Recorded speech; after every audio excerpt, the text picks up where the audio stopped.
The views and opinions expressed in the following program are those of the hosts and guests, and not necessarily those of the staff or management of Worldwide Digital Broadcasting Corporation.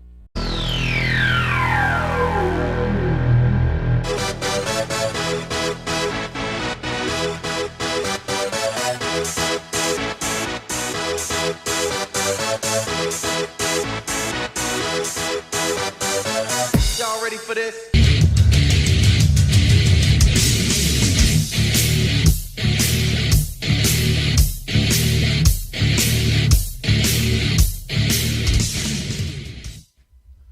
Booyah, we are back. It is Monday, May 8th, second Monday in May, 6 p.m. Pacific Daylight Time, which means it's time for another installment of Southern Nevada Sports News coming to you from Worldwide Digital Broadcasting TV Corp.com. My name is Bill Miller, co-host of the show, along with Jeff Belknap.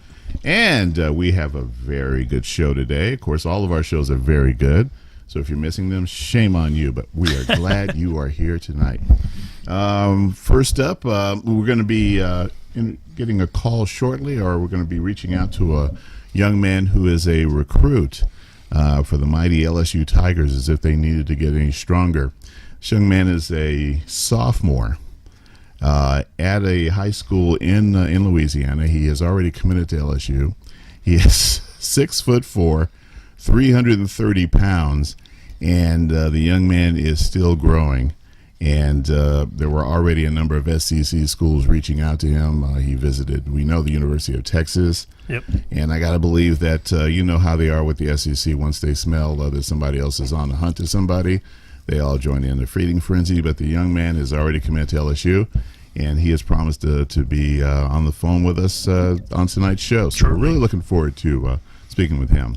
And at the bottom of the hour, we're going to be joined by a local head coach here at Faith Lutheran High School, and that's going to be the head coach Vernon Fox, who's going to be in the studio. Vernon is a local boy here. I went to Cimarron High School, Fresno State College, and then spent about 7 years in the NFL. 8 years in the NFL. So, needless to say, as a former NFL player and now a head coach, when he speaks, his players absolutely listen. Absolutely. And Faith Lutheran is an outstanding program. So we're really looking forward to having him in the studio. Other than that, another busy weekend in sports in terms of, in terms of basketball. Things are obviously just starting to heat up, and clearly there's at least another month of playoffs, at least a month. Well, when you said another month, I thought you were going to say the Cavaliers have a month off. It's amazing. They're 8-0. Yep. Swept Toronto, which I was really surprised. Yeah, me too. And Absolutely. This is a team that everybody seemed to be really worried about going into the playoffs, and they're now sitting and waiting for the winner of the Celtics Wizard series, which is going to be a while, folks, because that series is tied at 2 apiece. Meanwhile, in the West, we've got Golden State just humming right along. Yep. Should finish it out tonight. They're 7-0. Yep. They're going for the sweep tonight, and all indications that's probably going to take place. The two teams from the finals are currently 15-0. Yep. In the playoffs. And they will play the winner of the Houston-San Antonio series, which is, shocker, tied at 2 apiece.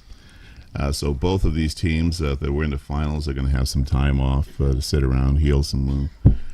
Or as some people like to say, they'll get stale, they'll get rusty. Fat chance. Well, just in my fashion, like I normally am, I have not watched any of the games. Yeah, neither have I. I am going to wait for the finals and the end probably to watch the last few games. I'm not really. The last few years I've kind of been turned off a little bit by the NBA, and I think it might be just because of the top heaviness in a sense. Yeah. Of everything, and you can almost just look at the season and say, okay, these are going to probably be your two teams, so let's just wait until they play. I think if there's one series that people are looking forward to, is probably what they are predicting to be a Boston Celtic Cleveland Cavalier finals. Yeah, probably happen. Simply because Boston is the number 1 seed in the East. I think I think any series, if whoever comes out of that Boston-Washington series is going to probably make a decent series out of it. Washington is clearly, this isn't the Capital team that it's Capitals. I'm thinking of the hockey team. Right. Well, more on them in a minute. I thought you were going to say the Bullets for a second. I actually remember when they were the Bullets for ages. That was before the PC crowd came. Yeah. But the Wizards have that franchise has really come around. Yeah, absolutely. This is a team that 3 years ago were literally bottom feeders. Not only could they not make the playoffs in the Eastern Conference, where it was literally, if you were close to 500, you could be sub 500. Sub 500, you could make the playoffs. And get the 5 seed. I was going to say. Yeah. But they have that team has really come around. Yeah. They kind of flew under the radar this year, and and they are giving Boston all they can handle. Yeah. I wasn't really surprised to see. I mean, I'm not a big watch. I mean, I watch the statistics and I watch the finals and I watch all. I just don't watch the physical games. So they gave Atlanta a tough series, and I kind of thought, well, the way Boston's been playing, it could be tough. I mean, they went in like literally fighting in these games. Yeah. And so you knew it was going to be a tough series. That run that was put on yesterday, a 26-0 run, I mean, how does that happen with professional players? I always think about that. Like, that's one of the reasons why I don't like watching it. I mean, you almost don't see that like in a pickup game, but you're going to see it with the professional guys that are making millions. I just don't get it. Yeah, I just at some point that somebody just doesn't reach out, grab somebody, pull them down, slow down the momentum. Maybe kick the ball in the stands. Yeah, anything just to break up something. It's not just a timeout, but just something to, change the momentum of the game. Yeah, but I agree. It seems to happen routinely. And these games with Houston and San Antonio where, teams are beating each other by, average of 20 points a game, makes little or no sense. If somebody's beating somebody by an average of 20 points a game, that usually spells sweep. Yeah. In this case, it's even. Yep. So, I don't know. At some point, they just look and say, we're not interested in winning tonight. We'll pick this up in the next game. Yeah. Well, to me, it's like they were scoring so many points in transition just watching the highlights. Yeah. You had to do something to change up the game. You can't just continue to take 1 and 2 shots, and they weren't boxing out. You'd see 3-4 guys underneath the basket getting a rebound, a guy breaking every single time. It was the exact same thing, and you have to do something different. As a coach and as a player, I mean, you can't just continue to play that. When you give up 10 points in a row, you got to take a timeout, sit down, relax, talk about it. They took a timeout and they came out and started doing this exact same thing. Same thing, yeah. I'm not a huge fan of the NBA. Yep. And this might be one of the reasons why. Yeah. But meanwhile, in terms of the NHL playoffs, once again, Washington and their kryptonite, the Pittsburgh Penguins, another do or die for Washington tonight. Yeah. Once again, the best team with the best record in the NHL is about ready to get their check canceled by the Pittsburgh Penguins. Yep. It happened last year when they had. I think they set the record for points last year. Yes, it did. Yep. And once again, just knocked them right out. Yeah. And went on to win the cup. So Yes. you're not talking about a team that doesn't have the players or doesn't have the experience or anything. They won the cup last year. So they know that if they get to the playoffs, they're going to bring their A game. Yep. And clearly, they know that if they draw Washington, they're looking ahead to see who's next. Yeah. Well, I still like Washington. I mean, I guess a lot will happen. Obviously, if they lose tonight, then the series is over. But if they win, they go back to Washington, which gives them a huge edge there in Game 7. And 3-1, being down 3-1 and coming back doesn't happen that often. No. It seems like more recently it happens. It happens. Yeah. Like especially the last 3 or 4 years in different sports, but not too much in hockey. Yeah. Hockey's usually pretty solid on that. So we'll see what happens. I did put a future on Washington at 3-1. Not a huge one, but enough where I'll be mad if they get ousted right now. I'd rather see them ride it out. But I kind of parlayed and kind of hedged my deal a little bit after Nashville knocked off Chicago. And I looked back into their season, and I was like, man, this team went into the playoffs playing well. swept Chicago. And now they've beaten St. Louis. They beat St. Louis, so they're gonna wait. They're waiting the winner of obviously the Oiler and Duck series. And the Ducks, who were down 3-0, no 2-0. Yeah, it was 2-0. They came back, and now they're at 3-2. Yep. And I think they're in Anaheim tonight. Tomorrow, actually, they yesterday the Oilers scored the 3 goals in the first 6 minutes. Yeah. And they pulled their goalie, so that series is tied at 3. Yeah. So Amazing. that's coming down. I mean, and hey, you got to take your hat off to Edmonton. No one even gave this team even a chance of winning. Another team that has literally risen from the ranks of that used to be. You know, what I mean, I could tell you this, that because of the wager that I have, what I would like to happen is Anaheim to be knocked out. That's what I'd like to happen.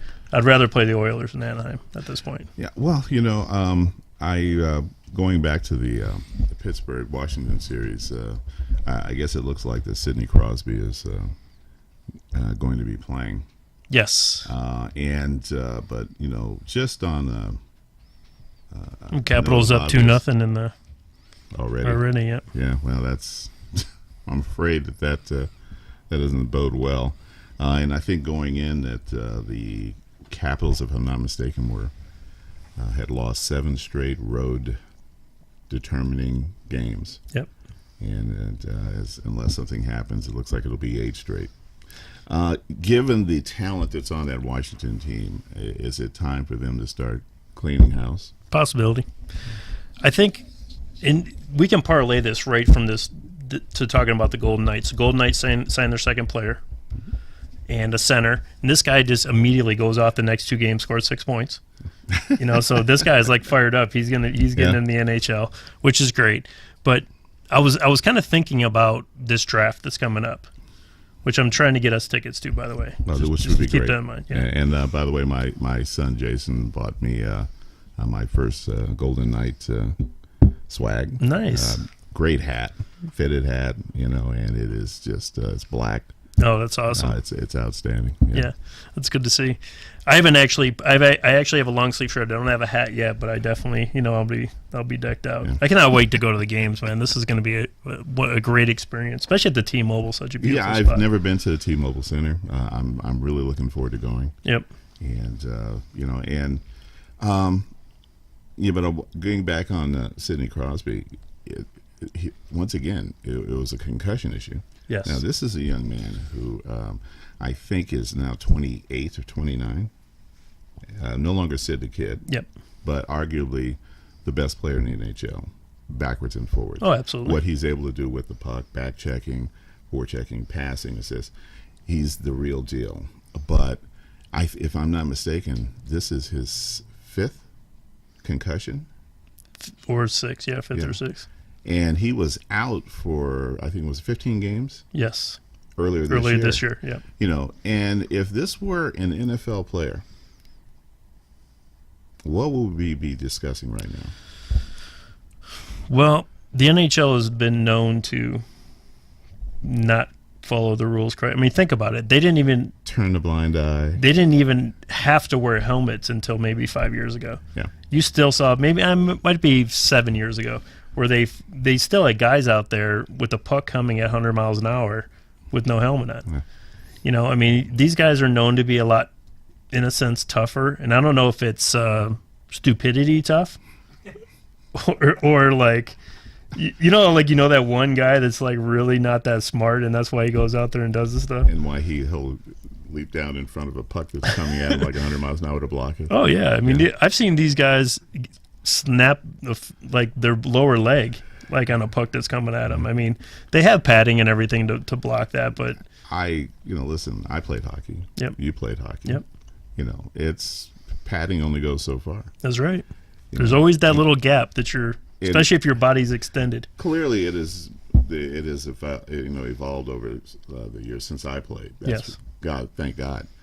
But I'm afraid listening to some of the comments by Gary Bettman. Yeah. That he is saying the same thing that Roger Goodell was saying 7 or 8 years ago. And you would think that, given what we now know and the tune that the NFL is now singing, that he is that slow. And again, once again, folks, we're talking about trial lawyers. Yeah. Usually the smartest men in the room. That he would at least, hedge your bets. Yeah. You would think. Yeah. Saying, well, I don't know these guys. Well, we haven't heard the whole story yet. And, well, stick's not the same thing. And, well, the ice, they got their helmets. And, well, yeah, sure, they're crashing into each other. And, yeah, sure, they're punching each other's lights out. But we haven't got proof yet. Well, let me ask you something. One of the probably most interesting things about hockey is the fact that you can punch somebody. Yeah. When those gloves drop, and have you ever been at a hockey game? Yes. When those gloves drop, the crowd goes nuts. Everybody's on their feet. It is the best thing, and I'm talking about. I grew up watching hockey back in the day. Yeah. Joey Probert. I'm talking like the real tough guys. Marcel Dion. Yeah. And I'm talking about, you got the Ty Domi and the guys up in Colorado and Detroit and those fights. In Boston, Dallas Smith, Wayne Cashman. Yep. Yeah, this wasn't the Phil Esposito and Bobby Orr. These were the guys that if they got into something, they're the ones that showed up. They've just come out of nowhere. Yeah, right. Dave the Hammer Schultz. Yep. Don Selesky, and Andre DuPont in Philadelphia. But this is the only sport where that if a fight starts and two guys square up, the officials are on the peripheral They back waiting. up. Yeah, they don't want to get hit. And they just want to make sure that nobody else is going to enter in it as a third party. But they'll wait to see what happens, and if they're going at it, and they're both on their skates, they're going at it. As soon as they go down, they jump in. One gets down, that's when they jump in. So you think they should change the NBA like this? Well, for one thing, I think the ratings would go up. No, if you want to change the ratings, Adam, Mr. Silver, let them fight. Yeah, that's it. Just say, hey, listen, or maybe a 2-punch maximum. Or after the game, everyone gets 2 shots. Yeah, after the game, have a ring set up, and then you just give them 3 rounds, 1 minute each. Well, I would love to see that. By the way, the pick by Olenek the other day, or the screen by Olenek, I thought it was a clean screen. The Boston and the Wizards game. Listen, I've seen worse. I mean, his almost not moving. I mean, it wasn't. He was moving, but you said, as you put it, he was almost not moving. I mean, he was almost to a stop. But the point is that when he hit him, he was blocked himself correctly. Yes, he didn't have his elbow up high. I mean, he just he didn't step out. Right. Okay, which is immediately going to get the offensive foul. As soon as that screen guy just sort of leans in because he knows that he hasn't set it properly. Yeah. So he just kind of like subtly on. But I didn't think it was a dirty play. No. The reaction was insane and immature. Oh yeah. I mean, you don't come. It cost his team. Yeah, you don't come in to attack the game, but it cost his team. See, when I saw that, I was thinking that's the type of play that should be fined. I mean, if you. Yes, he set the screen. They called a foul. Whatever. Go shoot your free throws and do That's your thing. To go after him. I mean, that to me is like a couple games suspension. It's immature, right? And as it is, I think he's suspended a game. 1 game, yeah. 1 game, right? And but again, it's a level of maturity. He knew what buttons to push with this guy, yep. And he succeeded. Well, that being said, I didn't know Olenek was still in the league. And now we know what he's in the league for. Yeah, well, no, he's definitely an enforcer. He's always been a back in Gonzaga. I remember I went to a game at the Orleans, and they were playing St. Mary's in the championship game. Yeah. And this guy laid out one of the guards going up for a layup, and literally the guy flew into cleared the bench and where the photographers were, landed in the photographers, and I thought that was a serious foul. I mean, he came at him and really. I mean, it was like a Bill Laimbeer type of. On Old Larry school. Bird type foul. Old school. But, I saw him do that, and I was like, wow. But then when I saw this play out, I actually thought it wasn't as bad as, they made it out to be. But anyways, back to hockey. 2-0. Looks like that game might go to Game 7. So basically we're coming to the end of all these series. We got the Rangers and the Islanders. Right. Rangers and Senators are going to be at Game 6 tomorrow. Okay. And then the way it sits right now, we have the 2 Game 7s on Wednesday. Right. If it stands the way it is, so we'll have the Pittsburgh against the Capitals in Game 7 and then the Ducks and Oilers in Game 7. You can tell me whatever you want about NBA basketball.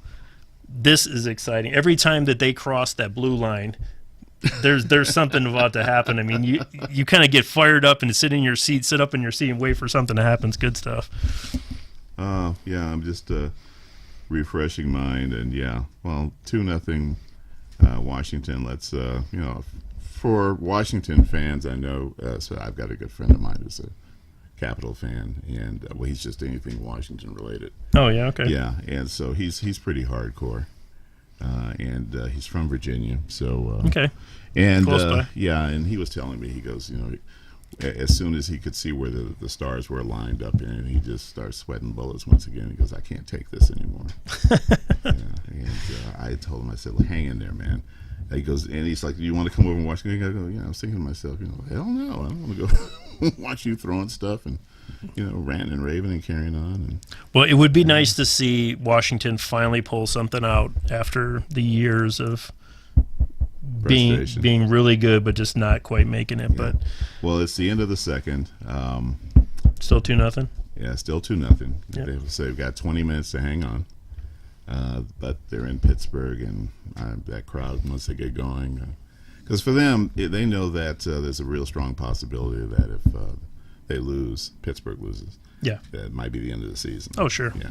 I mean, you don't want to go back to Washington. You want to try to finish it out if you can. Absolutely. Baseball last night, an unplanned doubleheader on ESPN Sunday Night Baseball. Yeah, the longest game in history. Yeah, turned out to be 18 innings. Yep. And bizarre. You kind of saw that 2016 Chicago Cub team tie it up in the bottom of the ninth. They're at Wrigley. Fans are going nuts against Chapman. Yeah. By the way, and did you see how it happened? No. Okay, so they had a couple hits, and there was an error. A couple hits. They scored a couple of runs, and then Chris Bryant came in. They actually pitched to him at first. They let him throw a few pitches. He goes down in the count 3-1. They intentionally walk him, so they got the bases loaded. This is the game's 4-3, and Rizzo comes up, who's 2 for the last 34, right? So you got to pitch to this guy, right? The first pitch he hits him, and that's how they tie the game at 4. They ended up getting out of the inning, and then they go all the way to the 18th, and the Yankees win the top of the 18th. Yeah, and swept the Cubs. Swept them. Yeah, amazing. Yeah, and number one in the league. This Amazing. young man, Aaron Judge. This is a Yankee team that, when we talked about it on our baseball show, we pretty much had the consensus between you and George and myself were that the Yankees would probably finish third, maybe. Yep. I actually have Baltimore up there, and I think, of course, we also had Toronto. Yeah, Toronto finishing second. Between them and the Giants, man, I don't even know what's going on with those two spots. You got to be happy with that being a Dodgers fan. Well, absolutely. I mean, yeah, of course. I mean, no. I know you're not. What a for shame! Oh, darn it! Oh, they stink this year. Yeah, these things happen. Keep doing what you're doing. Oh, that's funny. Yeah, but this Yankee team all of a sudden. Mm-hmm. Well, I mean, George mentioned it that they have a solid farm system, and that's where they're getting all these young players. Yeah. They got rid of Chapman, and it almost kind of felt like that they didn't get enough for him. But then you look at, how these guys are performing. Yeah. So it's kind of like seeing through the rough in a little bit. And if you've never seen Aaron Judge, this guy's a beast, absolute monster. He's 6'8", 275 pounds. Yeah. Okay, and this is a guy clearly could be a tight end. Well, I did see a stat that there's only 28 players, 28 total, that are bigger than him in the NFL, and that includes like all the linemen and everything. Yeah, that is, and you have people coming to games wherever the Yankees are at just to watch batting practice with this guy. I mean, he is routinely hitting 470-foot, 480-foot home runs. Yep. And to the opposite field sometimes. I mean, he's got strength. And this was a guy who was clearly struggling last year when they did bring him up, and he had a lot of strikeouts. but he really worked his game in the off season. He played winter ball. Then he got to spring training with the Yankees, and whatever the changes he made to his swing and the mechanics he made, it has just been consistent and is still playing. And seems to be a pretty level-headed young man. Yep. Thank God. I mean, at 6'8", 275, you don't want somebody running amok. That's true. But I saw him leg out a triple. Yeah, you did have one yesterday. And which is, I'm trying to picture this, and I'm thinking, did the ball get stuck in the ivy or something like that, or they couldn't find it? No, he was hustling. Yeah. The thing about it was it was 2 outs, 1, and it was a deep drive. Yeah. So when he hit it, he was like, either this goes out or I'm going to try to leg it out as far as he can get. Yeah. The guy kind of misplayed it off the wall, and he knew he had an opportunity, so he just kept going. Yeah, this time of year, the wall's kind of on the dead side. Yeah. So the ball takes kind of sometimes a squirrely carom, or it doesn't just stop. But he is, he's very interested, but he is one of the reasons why that Yankee team, and it's not just him, but that Yankee team is exceeding expectations. Well. What about any other teams? Do you see they're exceeding expectations? My team's Arizona. I think Arizona's playing really well. Colorado started out kind of like on a house on fire, but well, if you looked at their schedule, though, I knew that they were going to go into a dead spot because of who they were going to play. Well, then they were going to hit the road. Yeah. And then obviously the ball just doesn't travel the same as when they're at home.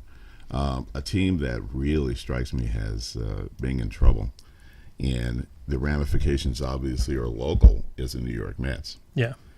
You have Syndergaard.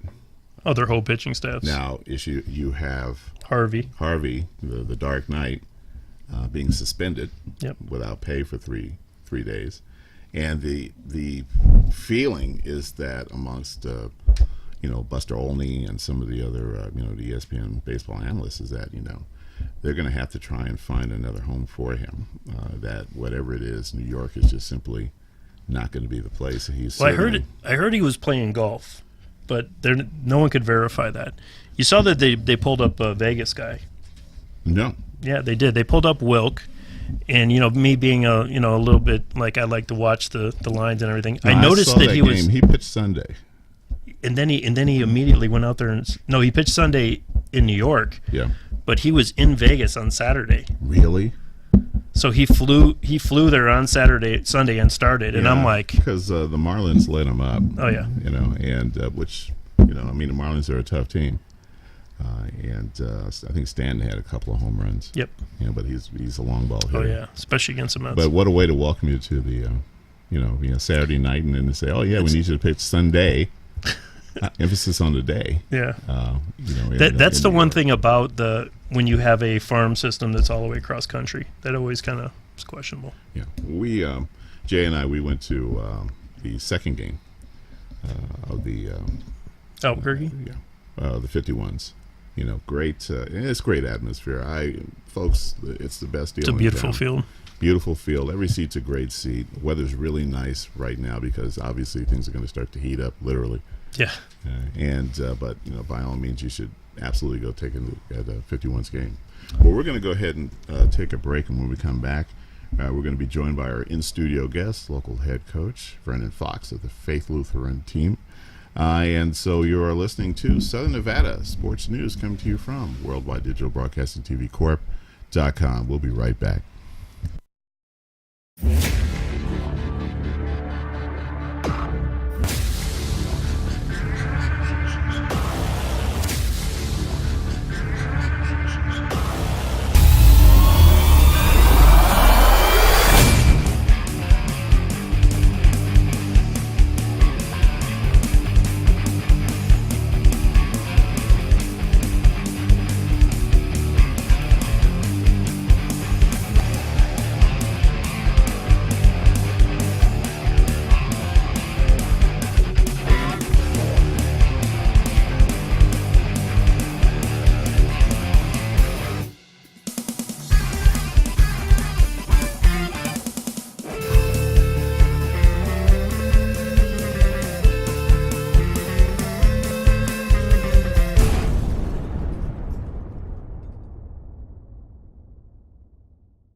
we are back for round 2. Southern Nevada Sports News coming to you from Worldwide Digital Broadcasting TV Corp.com. My name is Bill Miller, along with Jeff Belknap. and as promised, our in-studio guest, local head coach of Faith Lutheran High School, Vernon Fox. How you doing, Vernon? I'm doing well. How are you guys? Man, I'm doing great, and thank you very much for coming in. Absolutely. Thank you for having me.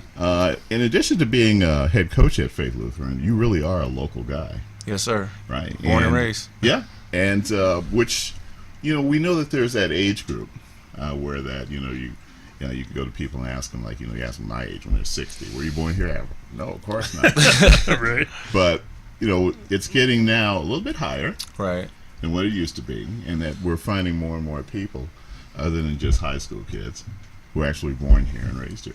Well, you know what is the exact opposite for me. I rarely come across people outside of the circle of individuals, obviously, that I know from growing up here. It's rare now that I kind of come into contact, when you're out in the business world or even at the school, Right. when you consider a lot of the families that have plugged into Faith Lutheran. There's not a lot of people that are from Las Vegas, so I feel like a little bit of a rarity. But, I mean, we do have our locals that grew up here, so I'm proud to be one of them. That's awesome. Yeah. Well, you went to Cimarron Memorial High School. Yes, sir. Yeah, and we just had a small chat about the stadium situation there. But you then went to Fresno State. Correct. Yeah, all right. Were you recruited by other schools in addition to Fresno State? I was recruited by UNLV as well, and a lot of schools in Colorado, Utah, some of those areas, Arizona schools. My final two boiled down to the University of Utah and Fresno State. Mm-hmm. University of Utah was my first recruiting trip, and Fresno State was my last. And to be honest, I had already verbally committed to Utah. I'm not a big fan of kids that verbally commit and pull out. I feel like you need to kind of honor your word. But my situation was really authentic. I went to University of Utah. As different as you can be from Las Vegas growing up here. Oh, yeah. It was December, it was snowy. Way different. You know what I mean? So, but I really liked the coaching staff. Coach Ron McBride was there at the time, Mm-hmm. and I verbally committed. And my very last trip, I decided to just take the trip to Fresno State. And to be honest, it was just like, it's a free trip, I'm going to go. And I went there, and it was similar to Las Vegas, obviously being in Northern California. Farm town, but just really seemed like a good place, and brand new coaching staff with Pat Hill coming in, so it was a great opportunity, and I kind of changed my tracks at that point. Who's your quarterback? David Carr. David Carr. That's Yeah, what I was. yep. That's what I kind Wow. of figured that same Yep. time. Yeah. Absolutely. I laugh now because I remember when he came there, his brother Derek was like Yeah, a little 5 bit. years Yeah, old yeah, or whatever, yeah. so a little guy out there throwing around, so That's it's awesome. good to see him doing what he's doing now. Oh, yeah, it's amazing. For a family to have two brothers, They got another one too. Isn't there another younger one? They have I believe they have a younger brother, but they have an older one as well. So actually, he and I collaborated, and we'll be playing against one another next year. So he's the Nice. head coach of Bakersfield Christian, Oh, great. Alright, Darren alright. Carr. So they'll be coming down here in 2008. Be headed up to Bakersfield in Oh, that's 19. good. A little home and Yeah, home deal. yeah, and See David ya. coaches there with them, and their dad's on the staff. So Oh, that's good. it'll be neat. Good Christian family too. Absolutely, man. Yeah, Great good- family. Yeah, the common denominator here seems to be, D's, the name. Right. Darren, Derek, David. Yeah. Get tongue tied. Well, that's good. I think David was an outstanding quarterback. I think that unfortunately, when he got to the Texans, he was thrown in that, you're the starter, you're it. Absolutely. You're the man. And, he took a beating. Yeah, The stats on him, the hits that he took yeah. over those years. And, unfortunately, he's out of the league. I think it's prematurely. Yeah. Did you get a chance to hit him? That's a question. You know what? I didn't hit him, but I picked him off. Oh, there you go. So my very first NFL start when I was with the Chargers was the second game of the year, and we played Houston. And it was kind of unfair because I played with David, for Yeah. 5 years. So I knew everything about him. He was a Knew which way phenomenal he was gonna talent. I turn. just knew he would take chances, Right. because he had so much confidence in his arm. So, I was able to snag one. And you know what? I recently saw a video of him throwing some passes. He's Yeah. still got it. You saw that? Oh yeah. Yeah, He's he's throwing that thing guns. like 60 miles per Oh, hour, yeah. right? Yeah. Looking good. Yeah, these guys, one once a quarterback, always a quarterback. Oh, absolutely. You know, I remember seeing June Jones for Hawaii. Yeah. And he was just like, before the game, just flicking this ball like 45, 50 yards. Absolutely. By then, I was just going like, good God. Right. I see Harbaugh out there.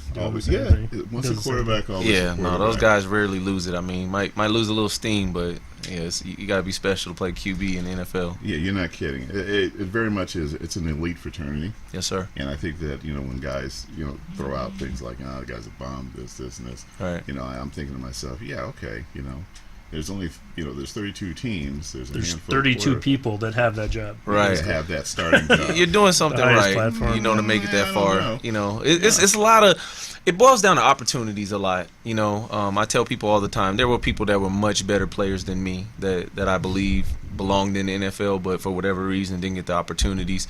And that's the unfortunate part of it, and that's why it's so important, and I impress upon our players at Faith Lutheran, the educational aspect, to get your degree, focus on the right things, because football is just not guaranteed, and the sad fact is it's going to end for all of us at some point, and it's always premature. Nobody, it's rare that you actually get to walk away when you want to, and right. Most of us don't get that opportunity. Well, it's funny that you brought that up, because I saw something that was posted on either it was on your Instagram or the Faith Lutheran's Instagram about the grade point average of these players.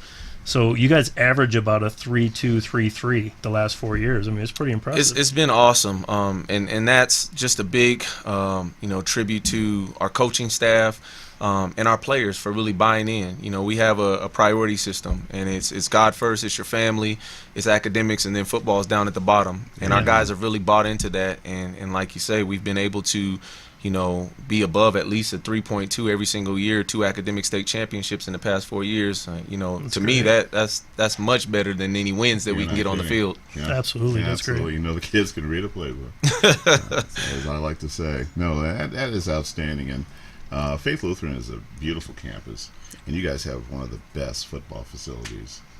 And I'll just say this: it's an air-conditioned booth. Yeah. Probably one of the only air-conditioned booths. You don't worry so much about heat, right? Well, unless it's January, but it's an air-conditioned booth. Yeah, that's a big deal. I got a chance to be up there to watch a game. Yes, sir. I was like, wow, you could really get used to this, because it was like 105, I think, outside. Oh man, it was like 7:30 at night, but it was still Absolutely. And I was like, yeah, you could really get used to this. No, it's really nice, so that, that's a benefit for obviously our media staff while they're filming, and, our coaches that are in the booth, and, the refs and, officials, we put them in there. So, I think that's important. And the school has just done a phenomenal job, and increasingly they've continued to upgrade the facilities, and everything around the school is just continually in a growth process. And, I mean, right now we're building 10 new classrooms. Recently purchased an additional 10 acres, that we're expanding the campus here over the next few years. Wow. And, got plans for, upgrading our stadium. And so it's some great things going on in Faith. That's got to be worth a little bit extra, because they're talking about, the hockey facility is already up there. Correct. And then they're talking about putting a baseball stadium right up there. Right. And this is just a couple blocks away. So they're doing the right thing. Right. No, it's investment-wise. It's awesome. Yeah. We're in a good spot, all the way around. Yeah. Absolutely. I mean, that area is... It's, for one thing, it's a beautiful area, right? And my son, Jason, works at Red Rock. He's a chef at Red Rock. Nice. So, so we go by there, like all the time, and so I say, yeah, Faith Lutheran High School. He's a chef where? Red Rock. He's a pastry chef. Oh, pastry chef. Yeah. So every now. Hey, you ain't have no desserts here, or nothing. I don't need it. I don't need it. I actually just came from the gym, so I really don't need it. Does bring him home. Does he? Oh, nice. man, bless him. Hey, these guys are foodies, man. If you check his Instagram page, these guys are always somewhere eating. Nice, good nice. Stuff. That's who I need to hang with. That's good. So how was your experience at Fresno State? It was great. For no moment do I regret, the decision I made. The roughest part was the transition positionally. So I was a running back, and naturally that's just what I did. It was easy, So you go from scoring touchdowns to telling me I got to stop the guy scoring touchdowns. Yeah. So I couldn't backpedal, anything. So my redshirt year was essential to my success. I spent that year studying the position. I had a great coach, and Coach J.D. Williams, who was here at UNLV. He was back at Fresno State. But he took me under his wing, and he just taught me the position. And I was able to contribute my redshirt freshman year, split some time with the starter, and then I started for the next 3 years.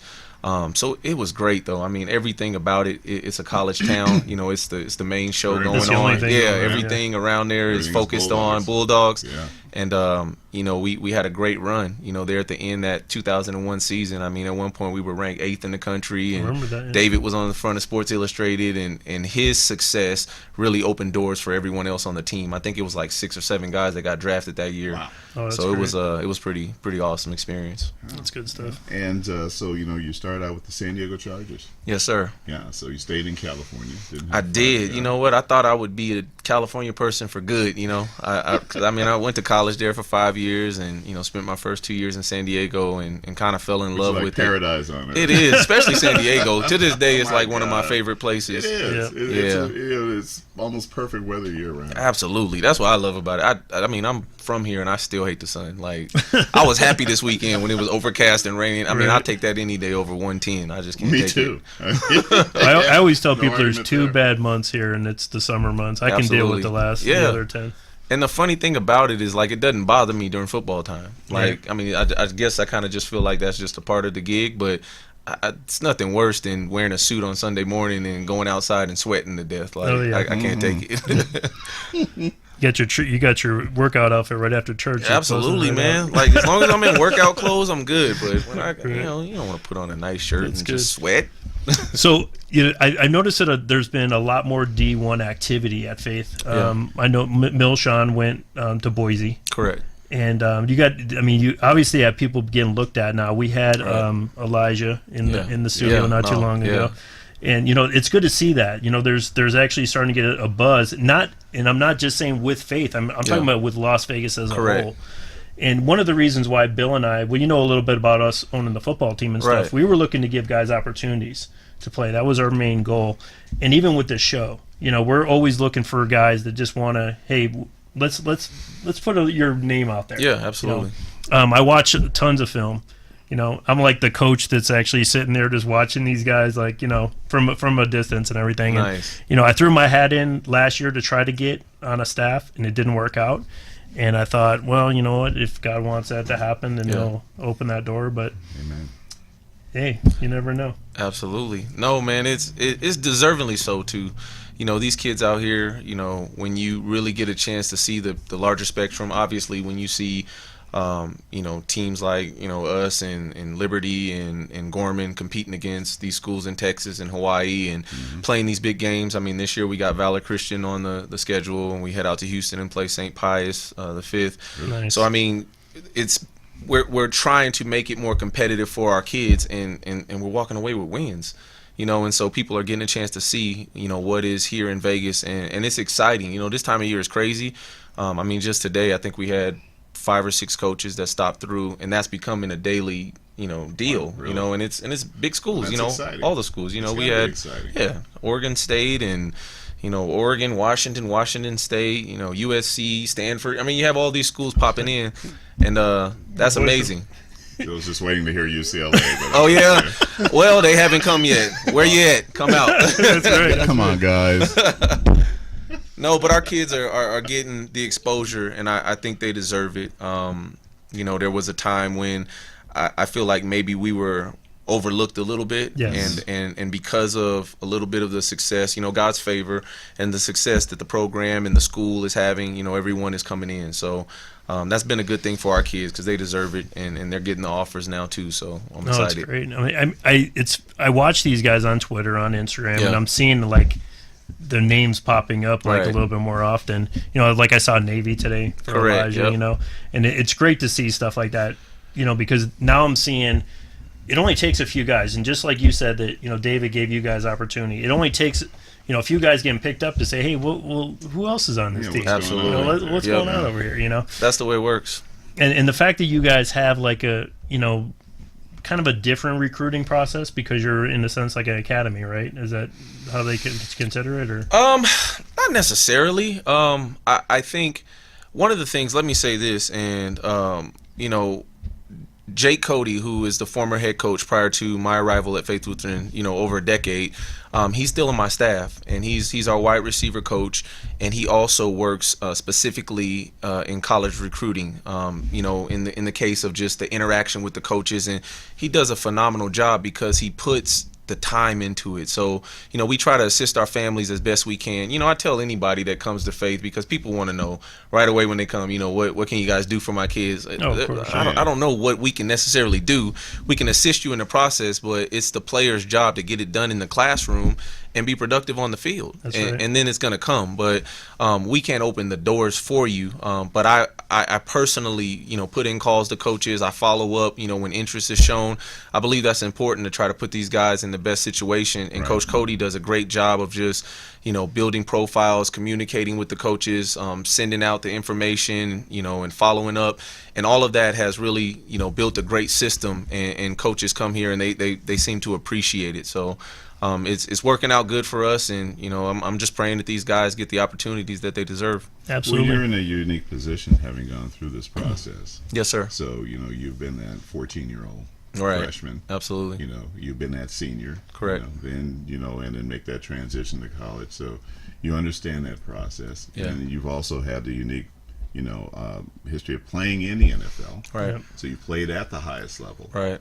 And now, you're head coach at a high school. So there's got to be a lot of big-eyed wonderment. It's like, yeah, this guy, he's actually, he's very where I've at. He's sat where I've had. He's Right. been through the drills I've gone through, et cetera, et cetera, et cetera. But for, does that also give you a unique, position to, just in terms of speaking to these kids and just Yeah. saying, look, I'm not giving you pie in the sky. Right.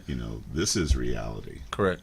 Because we had the opportunity to meet a number of ex-NFL players. Yes, And we worked with absolutely. the Lions who said, look, I don't know what you heard, but this is really Yeah. reality. Yeah. Absolutely. I give them the unfiltered truth. Good. I really don't want them to. You got to find a balance, because while you want them to be realistic, at the same time you don't want to kill their dreams too. That's right. So I'm not going to be that guy that's going to sit down and say you're not good enough to play Division I football, because people told me that. So what I would like to do is to get them to keep their options open and understand that it's not just, D1 or bust. Like, if I don't play Division I football, I don't want to play at all, because I believe if you want to play beyond the high school level, there's an opportunity somewhere. That's right. We can figure it out. Yeah, definitely. You get it done in the classroom. You take care of all of the appropriate things that need to be done in terms of testing and qualification. You do all of that, and then just be productive on the field. But we'll find a place for you. There'll be somewhere that you can play. And I try to utilize that even in my interaction with the coaches. Like, I've been through this, so come on, let's not blow smoke. Yeah. I don't want you just having my kids fly all over the country to these camps and for no reason. Are you really interested? And I'll tell them that straight up. I'll say, what's the level of interest? Because I want to be able to inform our families, properly, and let them know, okay, here are the options, and this is what you're looking at. And and even sometimes those are hard conversations. When a kid maybe doesn't get the interest that they think that they should be getting, but it's a part of the process. And there's no science to recruiting. I figured it out. My first year in 2013, when we won the state championship, we had the best defensive player in the state in the 3A, and I mean, we couldn't get a bite. He was a 3.9 kid, and it didn't make sense to me. And so I learned real quick, okay, so I see how this thing is. Like, Yeah. There's no science to it. It kind of just happens how it happens, and you got to kind of roll with it. Well, the one thing about not killing their dreams, I'm a product of that. Yeah. I was a good football player in high school, but my coaches straight up told me you'll never play. Wow. And the unfortunate thing is here I am grown. They told me I wasn't big enough. Well, I mean, look at me now. I'm big enough, So, but they kind of they stalled me out, because I figure I'm not big enough. Why should I even bother? Yeah. But it wasn't, hey, Jeff, go get an education. Yeah. It wasn't push forward and fulfill your dreams. It wasn't Right. any of that. And the sad thing is that the high school that I went to still has the same mentality with their coaches. Wow. I actually talked to one of their coaches recently. I know a couple of players on the team, because now they're my friends' kids. Gotcha. And I'm like, hey man, this kid, he can get looks. Yeah. You have to be progressive, Yeah. And then I'm calling the coach, being like, hey, you got players that can get scholarship. What are you doing? Right. So the fact that you're actually giving them opportunities is huge. there's no price tag. I mean, when I look at the way that some of these coaches do it, I mean, Jay Staggs, UNLV guy, he's up at Adams State. He's pulling all kinds of guys out of Vegas. Great guy. The coaches at DP doing a great job over there getting their guys looks. I mean, I take my hat out to you. Yeah. Because it's not easy to do what you do, and you're doing it successfully. No, I appreciate it. And it's not just me. Like I say, I'm surrounded by a great group of men that understand what it means to invest in these kids and do whatever we can, because our role is greater than just teaching them football. That's right. Absolutely. How long have you been now over at Faith Lutheran? This will be my 5th season. So April was literally the 4-month mark that I joined Faith Lutheran. So I'm going into my 5th season. Nice. Wow. Yeah. That's awesome. Yeah. Came quick. And already got some championships. Yeah. What point did you wanted to be a head coach? You wanted to be a coach? To be honest, there was no point. Okay. When I was done playing, I retired in 2010, and to be honest, I trained for about a year. So all of 2009 I trained because I still wanted to get back in. And when I didn't get signed, I went ahead and retired. And 2 things I did not want to do. That's all I knew. I didn't really know what I wanted to do, but I knew what I didn't want to do. And that was broadcasting and coaching, because that was like the easiest transition that most guys did. And I wasn't interested in either. So I really started engaging in, camps and things like that. I wanted to do like a Christian camp, so something different than just kind of your average. I hated going to camps where NFL guys were just there and, they paid them and, they came in and shook hands and showed them a couple of drills. Like, to me, I felt like you're not walking away with something that's life-changing, That's right. So I wanted to do something that was affordable and that really was enriching the lives of the young people. So we did a Christian camp for a couple of years. We took them up to Mesquite. It'd be like 2 days and 3 days and 2 nights, and it was fun. We did that for a couple of years. I was kind of paying out of my own pocket to do it because I wasn't smart enough to go and get the proper funding. But we did that for a couple of years, and I'm a speaker, so I would travel and do motivational speaking, and I'm also an ordained minister. So I was kind of busy, but didn't want to coach, and they called me, and I still wasn't interested. To be honest, in the beginning, I was kind of like, nah. Yeah. And when I sat and I listened to the opportunity, and my wife and I prayed about it, it was a unique experience, because I had been offered opportunities to coach prior, but to have a chance to go and coach and operate in ministry on a daily basis while also teaching football is unmatched. So you have another business, the Royal Performance Trainer. Let's plug that real quick. I do a lot of stuff. Kind of a division of my company. One of the things that we do, my partner and I, Michael Downing, Good guy, Royal Doc. Performance We Training. know him really well. Yeah, great dude, right? Animal out there on the field. So we invest in training in young people. So we do that. We've done group training with adults, and just kind of something that we were doing as a hobby at first, just weren't looking to really profit from it or anything like that, but just saw the interest level and just the opportunity to invest. We've trained a couple of kids for the combine and things like that, and so it's just something that we do. And we're working on a partnership actually currently with Power Hour 360, which is a local gym here in Summerlin, and they're doing great things. They're expanding and opening up locations, and we're looking to partner with them and set up some summer training sessions and things. So yeah, it's a lot of things on the horizon, but I always got to focus on my first roles in being husband, dad, minister, and coach. Amen. And putting God first, man, is always the way to go. So yes, sir. Well, listen, we've only got about a minute left, but all right. Really, Vernon, thank you so much for coming in and spending time with us, and we hope that you'll be a friend of the show, and as we get closer to have you come in and talk about Faith Lutheran football, but also talk about Royal Performance Training. Absolutely. Mike Downing is one of the few guys we can honestly say that we're fortunate to have known him. Yeah. And had him and worked with him as he's a great young man. For many Absolutely. years, 10 years, I've known him. Absolutely, great guy. All Thank right. you guys for having me. Thank you. Alrighty. Folks, join us next Monday. It'll be the 15th, 6 p.m. Pacific Daylight Time for another installment of Southern Nevada Sports News, coming to you from Worldwide Digital Broadcasting TV Corp.com. I'd like to thank Vernon Fox for coming into the studio, being our guest the last half hour. Thank you guys. Have a great week. See you next week. God bless.